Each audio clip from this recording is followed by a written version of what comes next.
एक गाना है पुराना पापा चाचा के जमाने का कि चेहरा क्या देखते हो दिल में उतर कर देखो ना।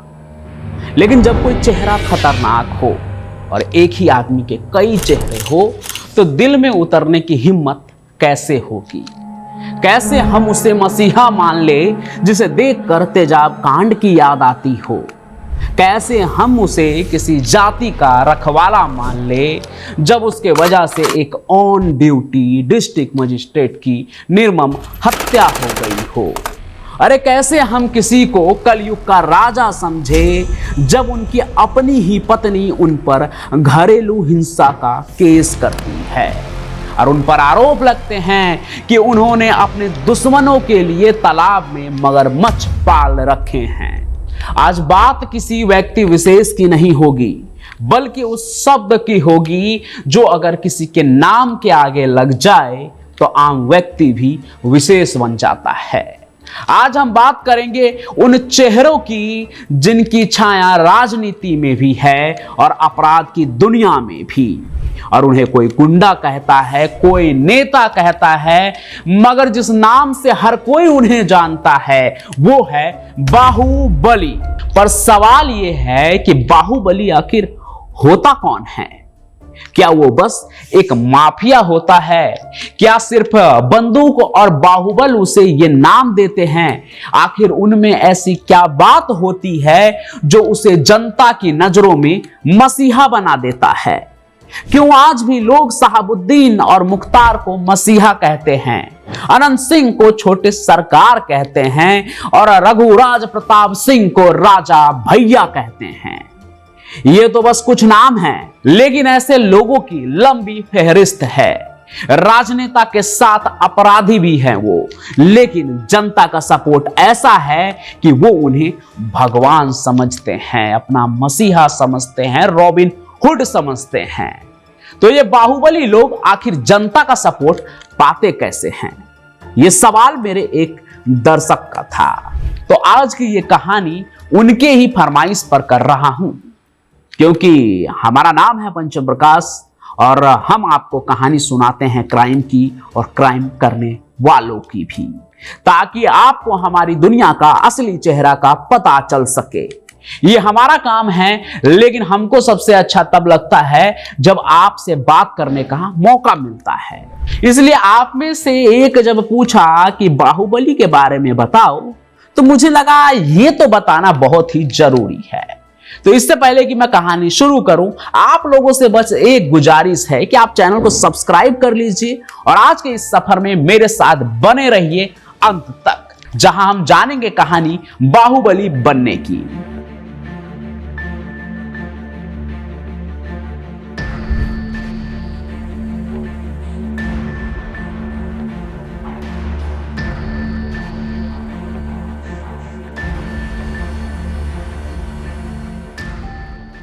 बाहुबली मतलब वो इंसान जो अपने बल से सब कुछ मैनेज कर लेता हो। सब कुछ मतलब सब कुछ, फिर चाहे वो विरोधी हो, पुलिस हो, कोर्ट या राज्य की सरकार, सब कुछ उनके राज के आगे बौना हो जाता है।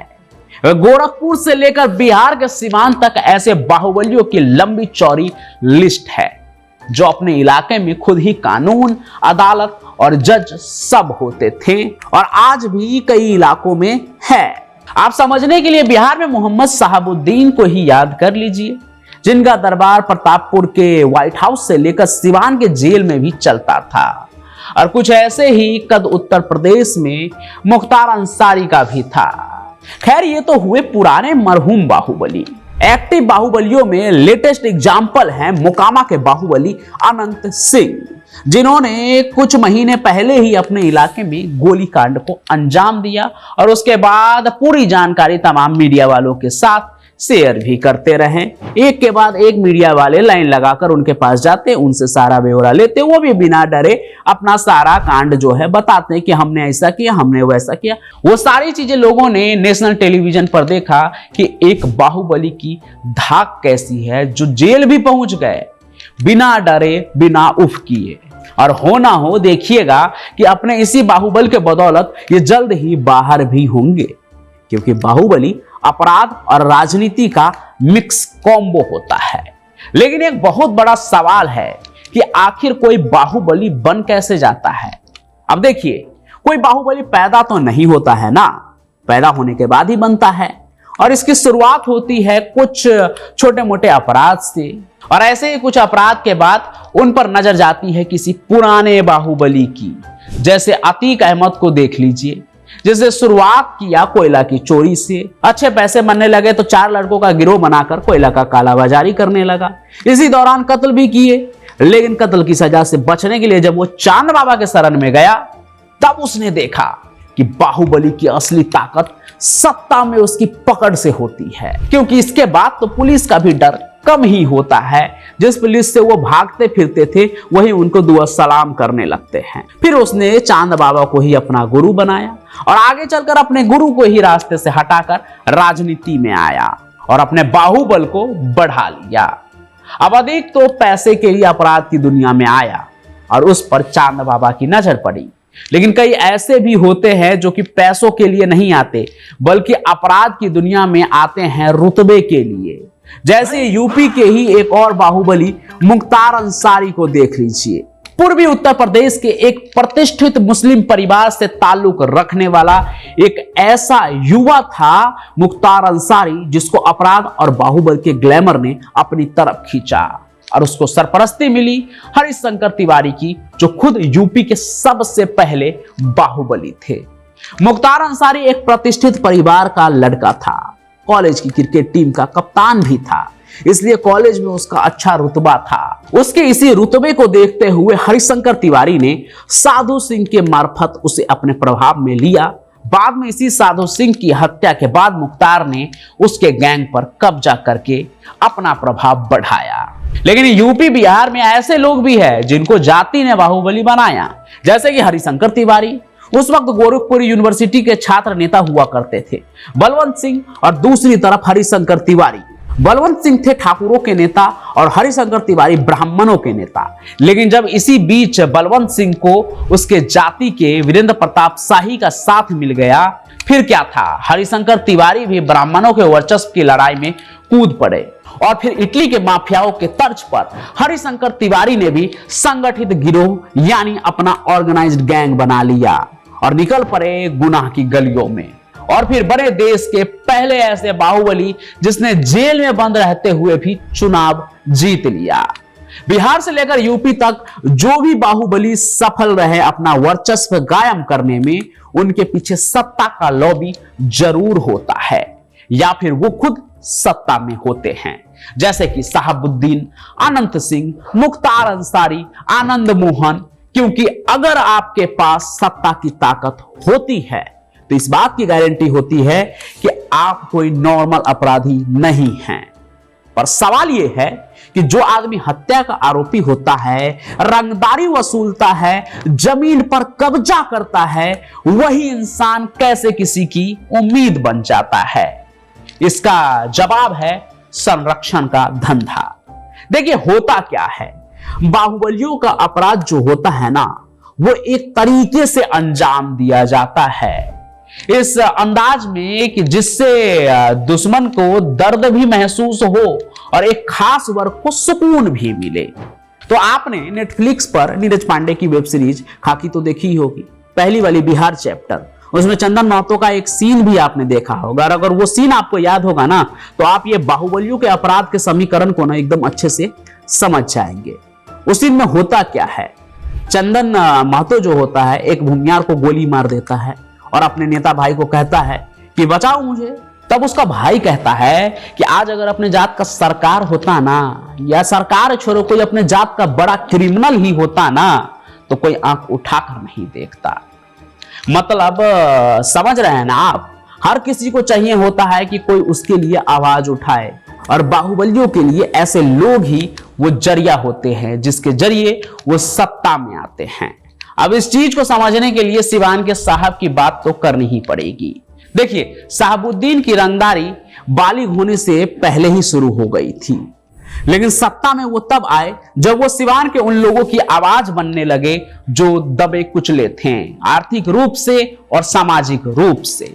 इसके बाद उन्होंने अपने रंगदारी दिखाते हुए ऐसे ऐसे फरमान जारी किए कि एक तबके के लिए वो मसीहा बन गए। जैसे डॉक्टर किसी से भी 50 रुपया से ज्यादा फीस नहीं लेगा, कोई भी गरीब दुकानदारों से रंगदारी नहीं लेगा, सिर्फ अमीर लोगों से ही रंगदारी का पैसा लिया जाएगा। और तो और शहाबुद्दीन अपने रहते हुए सिवान के अंदर महिलाओं के खिलाफ क्राइम को भी कम कर दिए थे। भले ही जिले के बाहर उनके ही लोग वो क्राइम करें, लेकिन सिवान में ऐसा कोई नहीं कर सकता था। ये था शहाबुद्दीन का प्रभाव, जिसे देखते हुए वहां के लोग कहते थे भाई ये तो मसीहा है, ये तो हमारे आसपास ना कुछ गलत होने दे रहे हैं ना कुछ गलत कर रहे हैं। अब इससे होता क्या है कि एक वर्ग में आपकी इमेज जो है ना, जो बाहुबली होते हैं उनकी इमेज रॉबिन हुड जैसी बनती है कि भाई ये तो गरीबों के रक्षक है, परेशान तो ये अमीरों को करते हैं जो गरीबों पर जुल्म करते हैं। और फिर वो लोग बाहुबलियों को ऐसा समर्थन देते हैं कि उनके अपराध को भूलकर वो सिर्फ उनकी महिमा मंडन ही करते हैं। शहाबुद्दीन तो इस दुनिया में नहीं रहे, लेकिन इस बात का एक जीता जाता एग्जाम्पल है मोकामा के अनंत सिंह, जो इस साल भी आपराधिक मामले में गिरफ्तार हुए, पर लोगों में उनकी इमेज छोटे सरकार की है।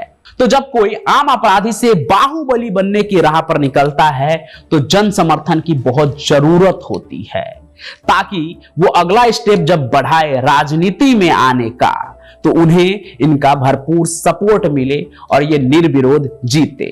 इसके लिए कोई बाहुबली धर्म का सहारा लेता है, कोई जाति का तो कोई गरीबी और शोषण का, क्योंकि जहां सरकारी सिस्टम फेल हो जाता है, थाना सुनवाई नहीं करता है, हॉस्पिटल रिश्वत मांगता है, तब यही बाहुबली किसी के घर पर सिलेंडर भिजवाता है, किसी के बेटे की नौकरी लगवाता है और किसी की बहन की शादी में पैसे देता है, उनकी शादी को सफल करवाता है और बिना देरी किए वो लोगों तक पहुंचता है, उनके काम आता है।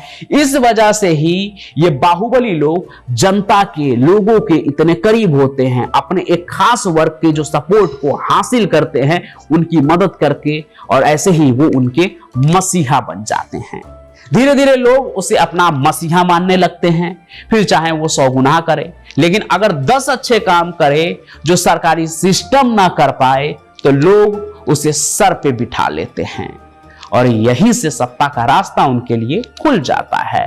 आज भी अनंत सिंह के नाम से बिहार में कई विधानसभा सीट के समीकरण हिल जाते हैं। ऐसे बाहुबली लोग सत्ता के लिए भी जरूरत होते हैं, इसलिए ही बिहार और यूपी में सीएम तक बाहुबली के आसपास दिख जाते हैं, क्योंकि अगर बाहुबली का सपोर्ट गया तो सरकार भी गई, समझ लीजिए। अगर आप गौर से देखेंगे तो हर पार्टी के पास अपना कोई ना कोई बाहुबली है, या आज के तारीख में वो नेता है और उनका पुराना इतिहास देखिएगा तो एकदम खूंखार बाहुबली रहे होंगे, जिनके नाम पर कई हत्या, कई लूटपाट, कई रंगदारी रही होगी, लेकिन आज वो नेताजी नेताजी कहे जाते हैं। और क्योंकि इनके पास बाहुबल होता है, कई चुनाव सीट पर इनका प्रभाव होता है जहां से हार जीत तय होती है, तो इसी बात का फायदा बाहुबली लोग जो है वो उठाते हैं अपनी हुकूमत चलाने के लिए। जहां उनके 2 चेहरे होते हैं, एक सामने से दिखता है जिसमें वो नेता होते हैं, समाज सेवी होते हैं और जनता का आदमी होते हैं, किसी के लिए साहब तो किसी के लिए छोटे सरकार, तो कोई अपने आवाम का राजा कहलाता है। लेकिन इसी चेहरे के पीछे एक और दूसरा चेहरा छुपा होता है, जिसमें वो गैंग चलाता है, ठेके हथियाता है और अपने विरोधियों को मिटा देते हैं, कभी तेजाब से, कभी ईंट के भट्टे में डालकर, तो कभी मगरमच्छ के हवाले करके। लेकिन जनता के सपोर्ट के आगे उनका ये खूंखार चेहरा जो है ना वो छिपा रह जाता है। सरकारें बदलती है मगर बाहुबली सिस्टम से बड़ा हो जाता है। जो कभी पुलिस से भागता फिरता था, अब वही पुलिस उसके काफिले के आगे चलती है। तो ये थी बाहुबली की पहली परत कि कैसे आदमी हथियार उठाकर खुद को सिस्टम बना देता है और कैसे उसी बाहुबली को कोई गुंडा कहता है, कोई भगवान कहता है। पर कहानी यही खत्म नहीं होती है। अगर आप चाहें तो पंचम प्रकाश की कहानी में बाहुबली का सिलसिला जारी रह सकता है।